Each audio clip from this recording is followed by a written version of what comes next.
Welcome back to the channel, guys. Today we are talking about the front kick, but instead of making it basic, just lift and throw, we're talking about 3 tricky, fancy ways to land this very basic kick. Intro first, guys, and then we will get in on how to make this basic kick something you land time and time again.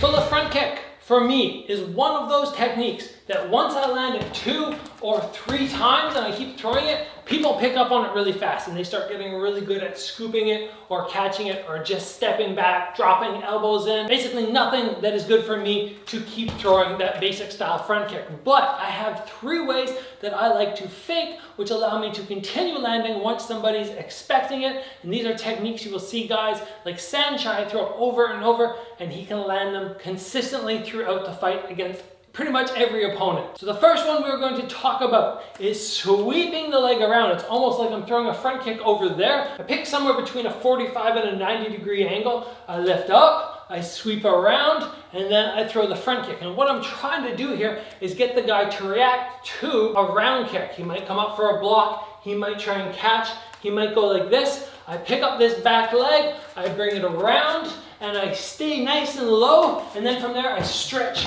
my hips through, up and through. I like this one because it's very simple. I keep my toes pointed towards my opponent. I lift with my foot directly below my knee, and then I just simply come to here. When I get to there, then I pivot to maximize my distance and surprise the guy with the range I have. Number 2 is a more advanced version of this. Instead of keeping my foot directly below my knee, I come like a round kick where I'm more horizontal. The trick on this one though is when I come from here and then I go to square up, it's very hard for me to stop at this position. So I actually almost invert very slightly. I come from here to here, and then I snap out a small inverted front kick to the stomach. This one is a fake, sells a little bit more than the last one. The last one we came like this. It's sometimes easier for the more advanced guys to read that that's not going to be a threat. It's not a real round kick, but when we go like this, it definitely looks like a round kick, and then I turn it over. I'm back here, maybe I throw a round kick,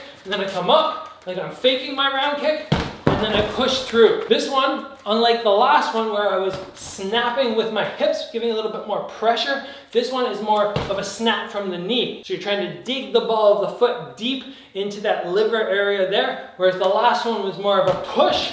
This one is more of that little snap. And the last technique for today on poor Bob, who's always taking some punishment for the benefit of the channel, is to make sure that this knee tucks really tight, and we disguise it by throwing across before. So I come here, I drop my weight down, I pull into my chest, and as I rechamber, then I punch through. And this is something that Simbi, who is a great Muay Thai fighter, I actually went to his gym when I was in Thailand. He used to be super successful with this. So he'd be out here, he'd throw and pull his knee tight to the chest, so you blind them and then you come in at a different height. And the reason this one is so effective is because if somebody blocks, their stomach is open. How are you possibly going to block both levels without just crunching? And if the guy crunches up, it's perfect because you're just going to push him away, so much force, and just drive him backwards into the ring ropes, or maybe even if he loses his balance, onto his bum. So again, the trick on this one is throw, drop your weight, draw the knee really tight like you're almost trying to pull it into your chest,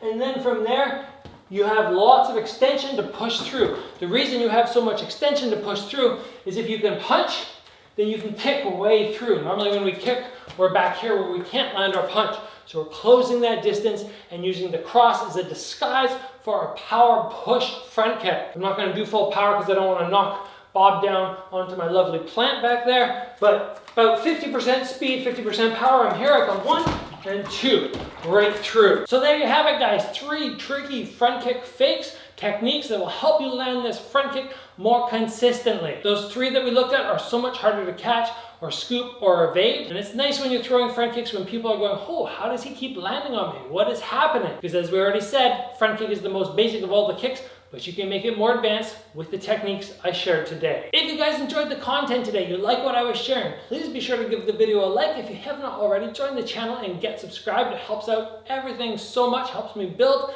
Guys, as always, train hard. I'll see you back here soon for another video.